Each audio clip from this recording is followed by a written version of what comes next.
अवाजी समातुन ताई radio voice of Sindh London.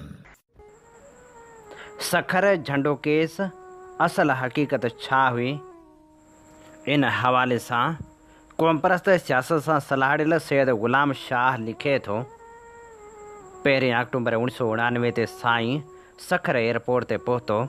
उनखां पहिरियां हफ़्तो अॻु मूंखे प्रोग्राम ऑर्गेनाइज़ करण लाइ साईं पार्टी सखर मोकिलियो। मूं अची सखर जे दोस्तनि ते मुश्तमिल ऑर्गेनाइज़िंग कमेटी ठाही, प्रोग्राम ऑर्गेनाइज़ कयो। इंतज़ामिया सां एयरपोर्ट जे इंतज़ामनि, कोड ऑफ कंडक्ट, रूट्स ऐं जलसे वग़ैरह जे इंतज़ामनि लाइ तय कयो ऐं इहो बि तय थियो त का बि धुर पंहिंजे लेखे को बि सिधो क़दम न खणंदी। शिकायत जी सूरत में गॾियल कमेटी खे आगाह कयो वेंदो। असीं सुबुह जो एयरपोर्ट पहुतासीं। आहिस्ते आहिस्ते माण्हुनि जी तइदाद में ग़ैर मामूली इज़ाफ़ो थींदो वियो। मंझंदि ताईं लखे माण्हू अची चुका हुआ। एतिरे वक़्त में फ़क़्ति 2 इंसिडेंट थिया। हिकु इंतज़ामिया शिकायत कई त को नौजवान कुहाड़ी में झंडो हणी हुजूम विच में लहराए रहियो आहे, उन करे कंहिंजे ज़ख़्मी थियण जो इम्कान आहे, लिहाज़ा उनखे रोकियो वञे। असां उन नौजवान खां कुहाड़ी वठी पंहिंजी तहवील में रखी। ॿी शिकायत वर्क्स कई त पुलिस संदन जीप जी ज़बरदस्ती तलाशी थी वठे। उन लाइ पुलिस खे रोकियो जो पुलिस जे चवण मुताबिक़ उन में असलो आहे। दरअसल जीप में फ़क़्ति बंदूक हुई जेका उन्हनि पाण असांजे हवाले कई। समूरो इंतज़ाम समोथ पे हलियो।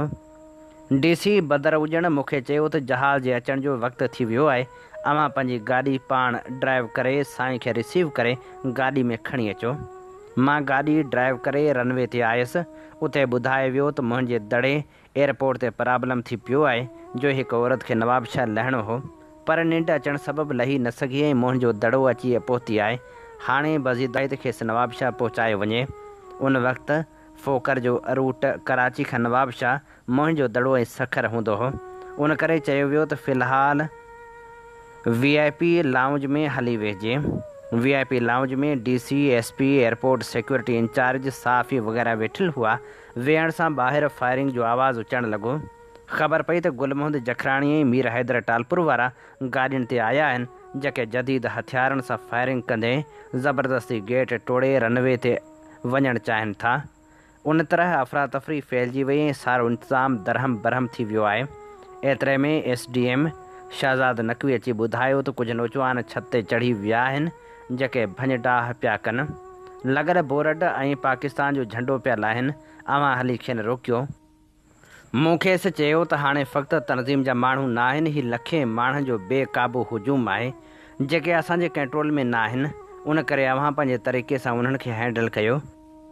एतिरे में एयरपोर्ट सिक्योरिटी वारो अंदरी एमरजेंसी ॾाकण जी चाबी खणी आयो त मथे हली रुॻो रिकग्नाइज़ कयो त जे अव्हां जो माण्हू आहे त खेनि रोकियो, जे ॿिया आहिनि त असां पाण हैंडल कंदासूं।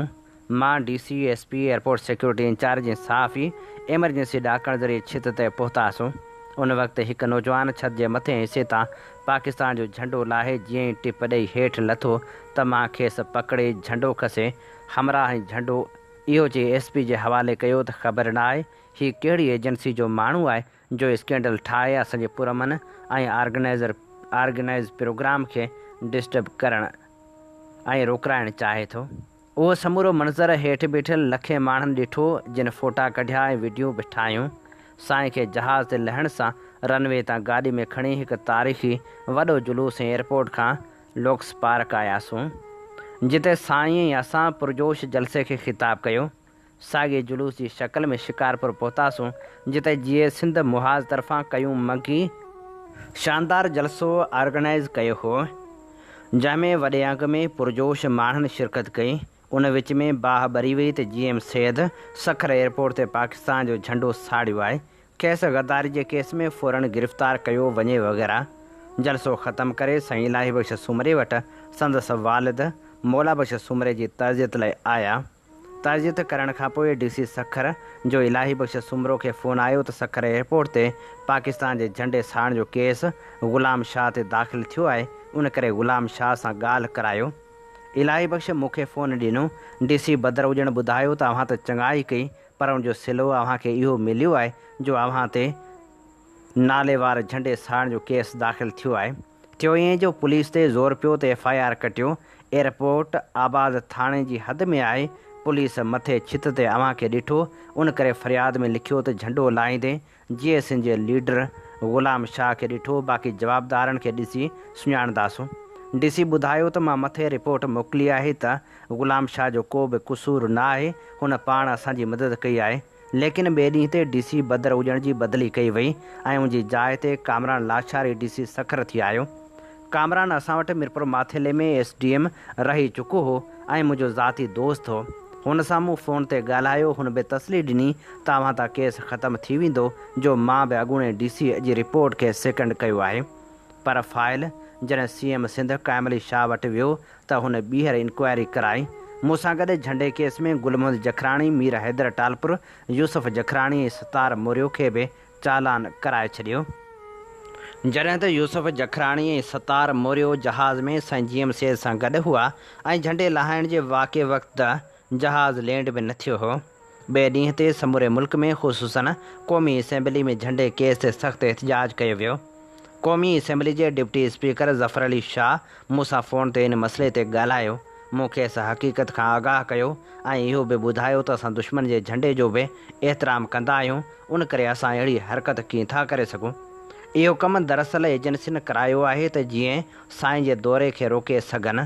ज़फ़र अली शाह मूंसां थियल ॻाल्हि ॿोल मूंखे कोड कंदे क़ौमी असेंबली में करे साईं ऐं असां मथां लॻल इल्ज़ामनि जो कामयाबु दिफ़ा कयो। हक़ीक़त बि इहा हुई त साईं GM सैद जो झंडे केस सां को बि वास्तो न हो। FIR में फ़क़्तु मुंहिंजो नालो हो ऐं मूंखे उन केस में रूपोश ॾेखारियो वियो।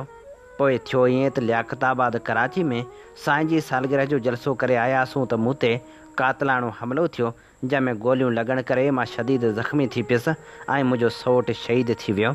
उन केस में PP हुकूमत कातिलनि खे गिरफ़्तार करण बजाए जनाह इस्पताल मां राति जो ज़ख़्मी हालत में सखर झंडे जे कूड़े केस में गिरफ़्तार करे पहिरियां सेंट्रल जेल कराची ऐं पोइ सखर सेंट्रल जेल शिफ्ट कयो, जिते ॿिया जवाबदार गुल मोहम्मद जखराणी, मीर हैदर टालपुर, यूसुफ जखराणी ऐं सतार मोरियो वग़ैरह बि मौजूदु हुआ। कुझु महीननि खां पोइ ज़मानत ते आज़ादु थी केस खे कोर्ट में चैलेंज करे उन कूड़े केस खे ख़तमु करायो। हीअ असीं अव्हांजी ख़िदमत में पेश करे रहिया हुआसीं सैयद ग़ुलाम शाह जो लिखियल ख़ूबसूरत लेख। अवां जी समातुनि ताईं radio voice of Sindh London.